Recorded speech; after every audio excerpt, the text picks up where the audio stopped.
Tinangay ng hangin ang tindahang yan sa Alicia, Isabela. Ayon sa uploader ng video, gawa sa light materials ang tindahan kaya madaling natangay ng malakas na hangin sa kasagsagan ng Bagyong Nika. Pinababantayan ni Pangulong Bongbong Marcos ang sitwasyon sa Isabela at Aurora kasunod ng pananalasa ng Bagyong Nika. Pinatitiyak din niyang hindi magiging problema ang mga rescue equipment at relief goods. Lalo't sa mga lalawigan na yan, maraming puno at poste ang humambalang sa mga kalsada. Mula sa Kasiguran Aurora, may live report si Darlene Kai. Darlene? Ato mula pa rin kuryente at pahirapan pa rin yung linya ng komunikasyon dito sa ilang lugar dito sa Aurora, partikular sa kinatatayuan ko sa Kasiguran. Dahil pa rin yan sa tindi ng pinsala na idinulot ng paghagupit ng Bagyong Nika dito.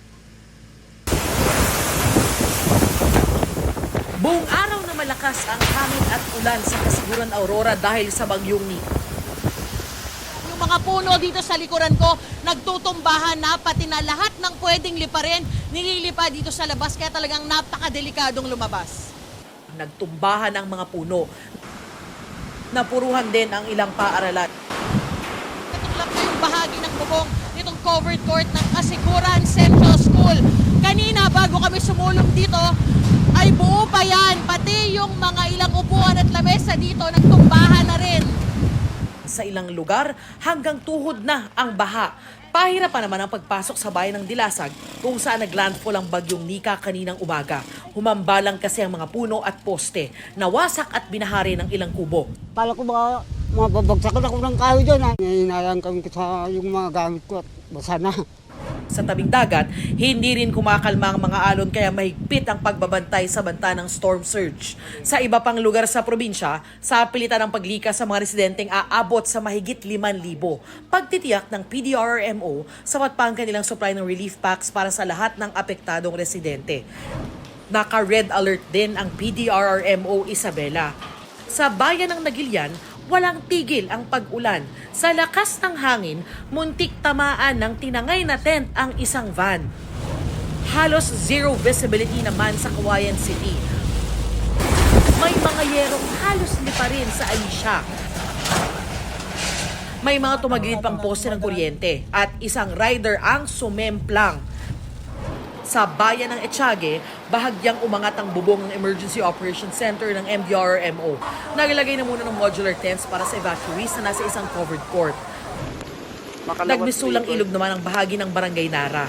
Dahil hindi madaanan ang Nara Bridge, isolated ang 8 iba pang barangay. Umapaw na ang pinakanawan di Tumawini River sa bayan ng Tumawini.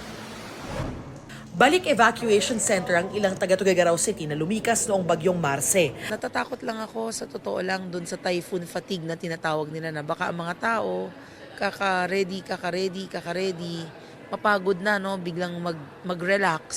Ayon sa forecast ng Pag-asa, bukod sa Bagyong Nika, posible na rin pumasok bukas sa PAR ang isa pang bagyo na tatawaging Bagyong Ophel. Susundan pa yan ng isa pang bagyo na kung sakaling matuloy ay papangalan na namang Bagyong Pepito.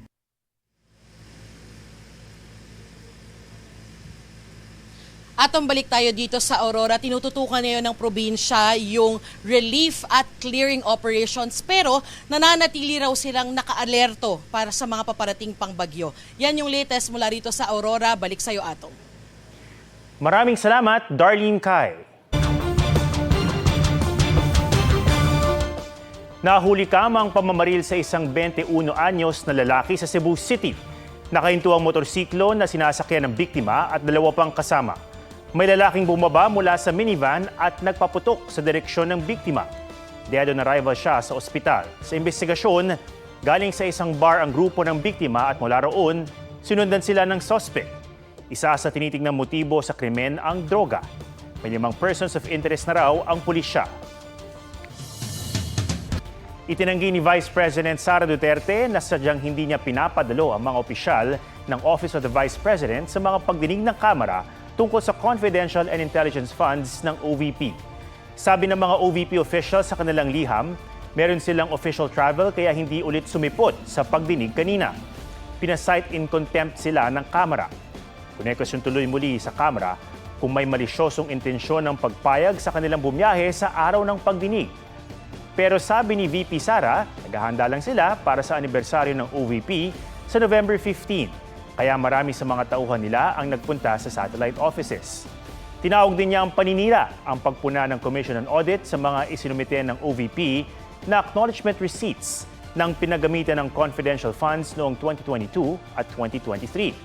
Ayon sa COA, mali-mali ang mga petsa ng mga resibo. May lagda naman ang ilan pero walang pangalan at may mga hindi rin mabasa kung sino ang signatories. Itinanggi ni Vice President Sara Duterte na sadyang hindi niya pinapadalo ang mga opisyal ng Office of the Vice President sa mga pagdinig ng Kamara tungkol sa confidential and intelligence funds ng OVP. Sabi ng mga OVP officials sa kanilang liham, meron silang official travel kaya hindi ulit sumipot sa pagdinig kanina. Pinasight in contempt sila ng Kamara. Kunekosyon tuloy muli sa Kamara kung may malisyosong intensyon ng pagpayag sa kanilang bumiyahe sa araw ng pagdinig. Pero sabi ni VP Sara, naghahanda lang sila para sa anibersaryo ng OVP sa November 15. Kaya marami sa mga tauhan nila ang nagpunta sa satellite offices. Tinawag din niya ang paninira ang pagpuna ng Commission on Audit sa mga isinumite ng OVP na acknowledgement receipts ng pinagamitan ng confidential funds noong 2022 at 2023. Ayon sa COA, mali-mali ang mga petsa ng mga resibo. May lagda naman ang ilan pero walang pangalan at may mga hindi rin mabasa kung sino ang signatories. Hinatulang guilty sa kasong paglabag sa Animal Welfare Act ang SK Chairman at iba pang sangkot sa brutal na pagpatay sa isang aso sa Pilar Capiz. Sa videong nag-viral noong Mayo, ibinigti ang aso sa basketball ring. Pinaghahampas ito ng SK Chairman ng kawayan hanggang mamatay. Lumabas noon sa investigasyon, ang amo raw mismo ng aso ang humingi ng tulong sa mga residente para patayin ang aso dahil kinain umano nito ang mga alaga niyang manok at iba pang maliliit na hayop. Naghain ng guilty plea ang mga akusado kaya pinagmulta na lamang sila at hindi na ikinulong. Ayon sa abogado ng Rojas Animal Welfare Society na naghabla sa mga akusado, malaking bagay na nabigyan ng hustisya ang aso. Paalala rin daw ito sa publiko na hindi dapat na pagmalupitan ang mga hayop.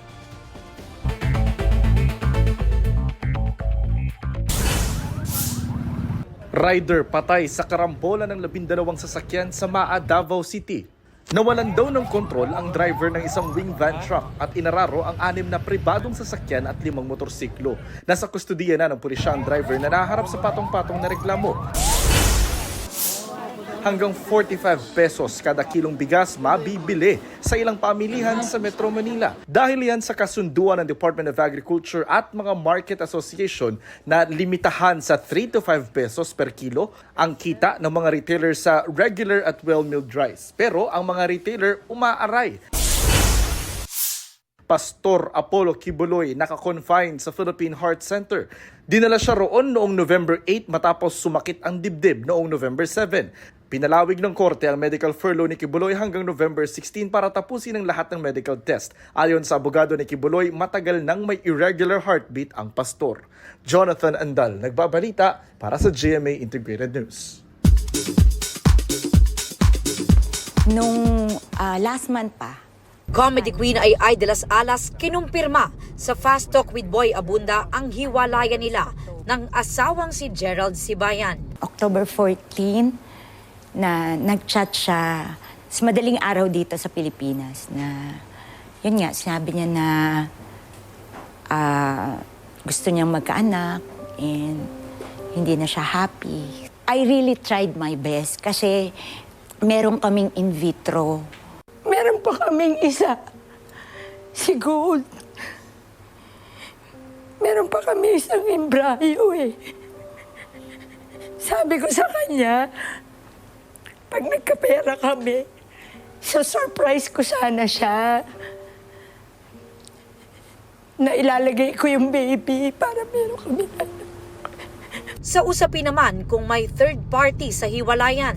Di ba ang mga asawa, ano yan eh, malalakas yung mga ano. Ako, ramdam ko meron. Kasi ama nung 2019, ano na siya eh, nag-cheat na rin siya noon. I wish you well. Kasi sa 10 taong pinagsamahan natin, in fairness naman to you, naging good husband ka naman. Aubrey Carampel, nagbabalita para sa GMA Integrated News.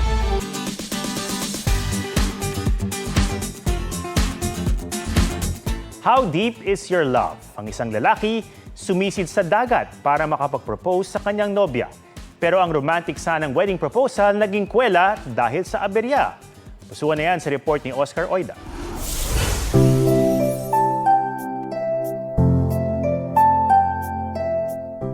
Long-time dream ni Jenny Rose na maging sirena o mermaid. Dream girl naman ni Mark si Jenny Rose. Pagkatapos ng 2 taong in a relationship, napagtanto na ni Mark, they're mermaid for each other. Naganap ang proposal habang nagda-dive sa Mabini, Batangas. Underwater para inspired sa mermaid dreams ni Jenny Rose. Sa sobrang tuwa, mabilis na napa-I do si Jenny Rose at nakalunok ng tubig. Sa excitement naman ni Mark na isuot ang singsing kay Jenny Rose, nahulog niya ang engagement ring. Napalalim tuloy ang sisid ni Mark para makuha ang singsing. Tatawa ko sa kanya. Nag-yes na ako. Tapos syempre, kinailangan niyang habulin kagad. And then, ako naman, medyo kinakapos na rin ako sa paghinga. Dumiretso, akyat na ako. Worth it naman dahil sa kanilang prenup video, natupad ni Jenny Rose ang kanyang dream na maging mermaid, kasama ang kanyang prince. Natupad naman ni Mark ang kanyang dream na mapakasalan si Jenny Rose nitong Sabado. Oscar Oida, nagbabalita para sa GMA Integrated News. Sa latest bulletin ng Pag-asa, huling namataan ng Pag-asa ang ngayon ang bagyong Nika, 80 kilometers west of Sinait, Ilocos Sur. May lakas yan ng hangin mula sa gitna na 110 kilometers per hour at bugsong aabot sa 150 kilometers per hour. Patuloy nitong napanatili ang lakas habang kumikilos sa West Philippine Sea. Nakataas ang signal number 2 sa Ilocos Norte, Ilocos Sur at Abra. Signal number 1 naman sa La Union, northwestern portion ng Pangasinan, Apayao, Kalinga, Mountain Province, Ifugao, Benguet, Cagayan, kabilang ang Babuyan Islands at northwestern portion ng Isabela. Sa forecast track ng Pag-asa, posible lang lumabas ng Philippine Area of Responsibility ang bagyong Nika bukas ng umaga. Pero bukas rin posibleng pumasok ang isa pang bagyo na tatawaging bagyong Ophel. Sa pangunguna ng GMA Network, nakipagkapit-bisig ang COMELEC at halos 50 organisasyon mula sa media, election watchdog groups at academic institutions para magbigay o magbantay alang-alang sa katotohanan sa bayan. Para sa GMA Network Incorporated, lumagda si GMA Network President and CEO Gilberto R. Duavit Jr., Executive Vice President and Chief Financial Officer Felipe S. Yalo, Senior Vice President and Head GMA Integrated News, Regional TV and Synergy, Oliver Victor B. Amoroso, First Vice President for Public Affairs Ianesa S. Valdelion, First Vice President Radio Operations Group Glenn F. Aliona, President and Chief Operating Officer GMA New Media Incorporated Dennis Augusto L. Kaharian, First Vice President GMA International Joseph Jerome T. Francia, katuwang din ng GMA Foundation. Kinatawa naman ng Commission on Elections o COMELEC si Chairman George Erwin Garcia. Kapartner din sa pagtutok ang mga respetadong media group at academic institution, pati ang iba't ibang kolehiyo at universidad sa Luzon, Visayas at Mindanao. Kasama ring magbabantay ang Philippine Bar Association, Chamber of Commerce of the Philippine Islands at React Philippines. Sumusuporta rin ang YouTube. Ngayong araw din inilunsad ang Dapat Totoo Election Advocacy Campaign. Together we are here to ensure that every Filipino, whether in urban cities or remote places in the archipelago, or wherever in the world he or she may be, has access to information that is comprehensive, timely, accurate, in order to make objective and empowered decisions at the polls.